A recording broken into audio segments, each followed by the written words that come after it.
महापालिकेच्या कायम बदली मानधन कंत्राटी कर्मचाऱ्यांच्या विविध मागण्यांबाबत संघर्ष सफाई संघटित आणि असंघटित कर्मचारी संघटनेच्या वतीने आयुक्तांना निवेदन देण्यात आले। तर मयत आनंद महेंद्रकर, वंदना कांबळे आणि सुरेश सोकटे यांच्या कुटुंबियांना 25 लाखांची आर्थिक मदत करण्याची मागणी देखील करण्यात आली आहे।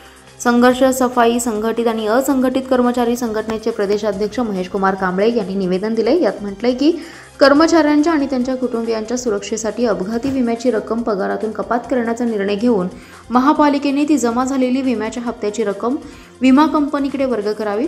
महापालिका पाणी पुरवठा विभागातील मयत किशोर महेंद्रकर तसेच मयत बदली कामगार वंदना कांबळे आणि सुरेश सोकटे यांच्या कुटुंबाला तात्काळ 25 लाखाची आर्थिक मदत घोषणा करावी। तसेच कुटुंबातील व्यक्तीला अनुकंपाखाली महापालिकेत रुजू करून घ्यावे। तसेच शैक्षणिक पात्रता नसणारे प्रभारी कामगार अधिकारी विनायक शिंदे यांची तात्काळ बदली करून पात्रतेचा कामगार अधिकारी नियुक्ती करावी। कर्मचाऱ्यांच्या या मागण्यांचा विचार करावा, अन्यथा तीव्र आंदोलन करण्याचा इशारा महेश कुमार कांबळे यांनी दिलाय।